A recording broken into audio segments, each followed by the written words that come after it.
But the first thing I wanted to talk about was so Myth Informed, who, if you guys are not following Myth Informed on Twitter, you should be, because one of the things they're doing is they're doing the very painful emotional labor of watching a whole bunch of CRT trainings and pulling out the most offensive, juicy bits. And so they actually post a lot of really interesting videos on their account. It's a great account. The guys that run it are awesome. And so they posted this one today of Robin DiAngelo basically talking about how companies should spend more money on diversity trainings, but this actually has a silver lining to it. And I wanted to talk about why. And that's kind of like the headline for tonight's impromptu live stream, is why you don't actually really, most of the time, need to worry about critical race theory coming to your company. Because most of the time you really don't. And I'm going to explain why. I know I rail on this stuff like all the time, and I believe everything that I say, and I believe that critical race theory is bad for organizations. I think it disrupts the psychological safety of the team. Psychological safety is a fancy way of saying trust. It doesn't allow team members to trust one another, to support one another, to have each other's backs in good times and in bad. It actually it inspires people to turn against each other, to call each other out on every minor transgression. It calls out like microaggressions, all those sorts of things. So I do think that critical race theory is really bad in organizations, but I also think that it's one of those places that if I had to rank order the things that I'm worried about, I'm really worried about critical race theory in K through 12 schools. That is my number one. I'm really worried about it in the government. And by government, I'm including like military under that. I'm really worried about that. I'm worried about it in colleges and universities, but not as much, because I think that society can function without colleges and universities. So there's that. But I'm less worried about it in organizations. Number one, because organizations have a right to, I guess, screw things up. It's not something I would encourage, but they do have a right to do it.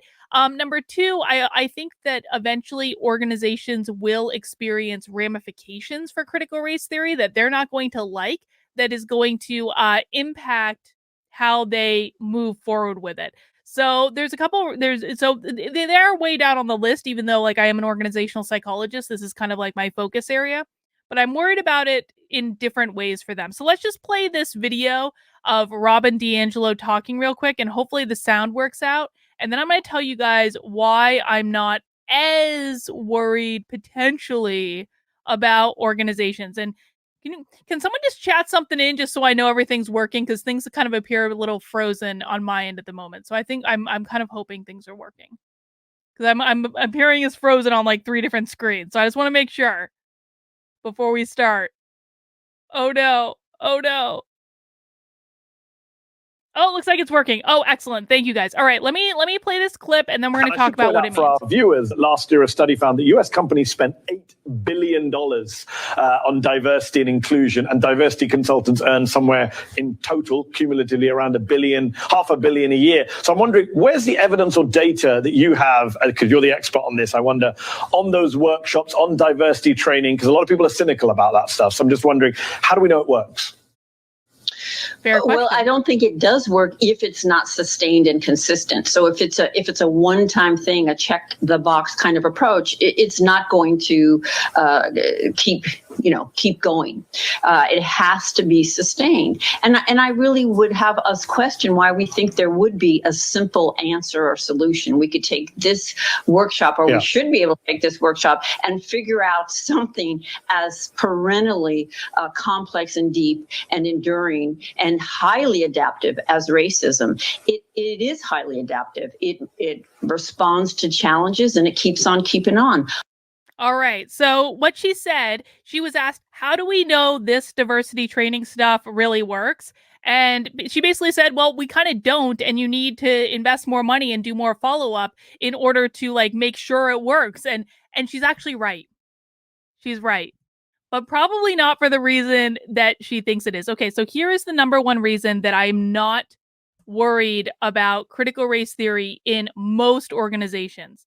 It's that, so when you're doing training work in organizations, this is something I did a lot of. I focused mostly on manager training. So one of my kind of key focus areas as an organizational psychologist was always like helping managers to get better at managing people. How do you create great work environments? How do you know what motivates people? How do you know what pisses people off? How do you know what drags them down? How do you support effective teamwork? How do you give feedback effectively? How do you do one-on-one meetings? How do you help people reduce their stress so they can be more productive? All those things. And so I built out this whole manager training module, and I would go to organizations and do the manager training module. I would do it online sometimes, I do it in person sometimes, whatever. So the reason I bring that up in reference to the diversity training is when you're training people in organizations, it's not a matter of, if you do something one time, you're going to have a little bit of a short-term boost in that thing, but long-term, it's not really going to make much of a difference.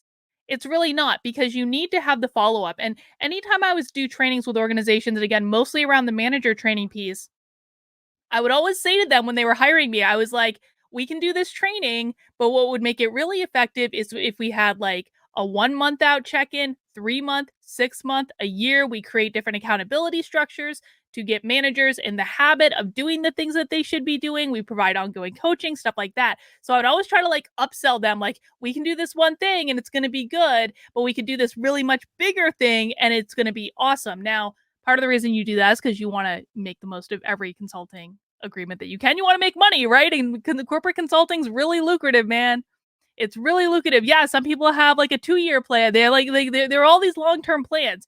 But the real reason I would always present that option is honestly because I can go in and do the most kick-ass half-day or full-day workshop and blow their minds with all the possibilities of how to be awesome managers and things like that. But if there's no follow-up, people don't instill the habits. And when you're talking about doing training in any environment, really, but again, organizations is my sweet spot. When you're talking about that, what you're talking about is actually helping people to develop new habits, helping them to do things differently, helping them to change behaviors over the long term. And that requires follow up. Like they say, it takes 30 days to build a habit, but I actually generally find that it's more around like the 90-day mark that habits really start to change. And that's because people fuck up. To be very brass tacks about it, because it's impromptu live stream, we can be brass tacks. Like, people fuck up. They make mistakes. They go back to the old way of doing things. Like, think about the easiest example to come back to is like always like going to the gym or being on a diet or something like that. Like, think about like after New Year's and like everyone's excited and they're all going back to the gym and they're going back like every day until about 2-3 weeks after January 1st. And everyone's like, I don't really want to go back to the gym this much. Or they start a new diet and they're eating perfectly for like the first week or two. And then that 2 to 3 week mark, they get out of the habit of doing it. Well, it's the same thing with everything else. If we don't constantly like reinforce behavior and give ourselves reasons to be engaging in that behavior, we're probably not going to do it. We're probably going to default to going back to doing the thing we were before, even if we think the new thing is better. And it all has to do with just habit and behavior change and how our brain is hardwired. Like from a purely practical perspective, it takes about 30 days for new neurotransmitters to be formed in our brain. So anytime you're developing a new habit, it is about like actually like a physical change taking place in your brain. It's not just an intellectual thing. It's about your brain will actually change form as you're developing new habits. And so am I worried about organizations that bring Robin DiAngelo in for like a day and do nothing else after that for diversity training? No, because they're going to get a little short-term boost and people are going to be extra uppity and extra call-outy for a little while. And then everyone's going to forget and they're going to go back to the same way they were doing it before. Now, this is not the sexy answer. And I know people don't like the unsexy answer, right? They just don't. But this is the answer that I have, is that when you're talking about organizations that are doing like a one-off training just to appease their most woke employees of the bunch, you usually just don't have to worry about it having long-term impact. And I think that people need to be realistic about this because honestly, I'm very reticent. You know, I just finished writing a book that's all about fighting back against critical race theory. You guys are going to be hearing a lot more about the book as we get closer to publication. I sent it off to the publisher, but there's a whole chapter about the work environment. And, I did different chapters and made recommendations for like practical ways people could fight back. And the work one was actually the hardest one for me to write, purely because I want to give people, I don't want people to lose their job because I'm telling them to be alarmists.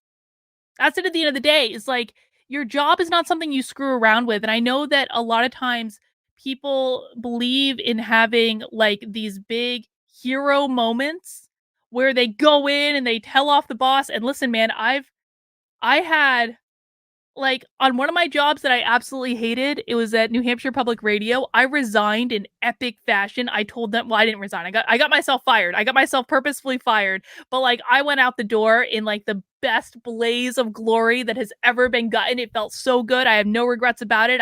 I've actually told the story on this channel. It was amazing. And so calling out your boss and telling off your boss can be a really amazing feeling. I'm not gonna lie. It's like awesome. It's like it was like the best thing that ever happened. But like here's the thing. I had a plan when I got myself fired from that job. Like I had a plan. I had a backup. I was going to do my business full time. But not everyone can do that, and not everyone can afford to lose a job at the drop of a hat purely to push back on doing a diversity training that at the end of the day, it might not actually have the impact you think it does. So when I wrote that chapter in my book, I felt like I was giving like the lamest suggestions. I was like, you can try to ask carefully worded questions. You can try to find people in the office to create social support so you know you're not alone and things like that. But I'm so, for as much as I run my mouth, and Lord knows I do enough of that. I do actually try to be pretty responsible in the advice that I'm giving people, and I try to be pretty responsible in my positions. And I don't think it's a responsible position to say go in and raise holy hell just because your organization brings in a bad diversity trainer.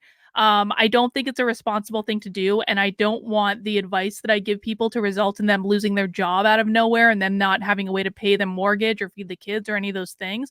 Because taking care of yourself and your internal and your like security is important, right?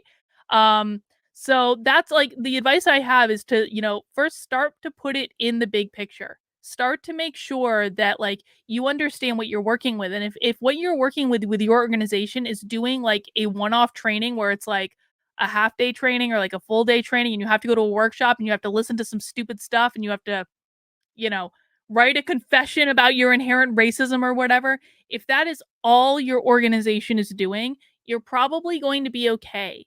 It's probably going to be fine. They're probably just doing it to appease people, right? And so we have to have this perspective when we're fighting back. It's like you got to live to fight another day. And I would much rather at the end of the day you guys be fighting back in your kids' schools, like the K through 12 schools, or fighting for school choice, or fighting to pass one of the divisive concept bills, or, fighting in those ways that are not going to result in you losing your job. I would much rather you do that knowing that you have the internal security of a paycheck. Because once that paycheck gets taken away, then all bets are off. Then you're taken off the playing field entirely because you got to go figure out a way to, feed your family and take care of yourself and all of those things. If you have your own security in place, then you're able to better fight for other people. And so I want to give people that context. It feels like the responsible thing to do. T Rose says you might have to write a confession. Yeah, you might have to write a confession if you're doing diversity training. And I wouldn't like I wouldn't like if a diversity trainer wants you to like sign a confession that you're a racist, I wouldn't put my name to that. I'd be like, nope, I politely decline. But again, it's like one of those things that most of the time with this training, you can kind of like nod and smile and get through it and say what you need to say, knowing that if they're only doing a one-off training, it's really not gonna make that much of a difference. So I wanted to provide that advice for what it's worth. Again, I know it's not like the sexy answer, and sometimes people only want like the sexy, like uppity solutions, but sometimes we also need to just be practical and do practical things and pay bills. And a job helps you do those things.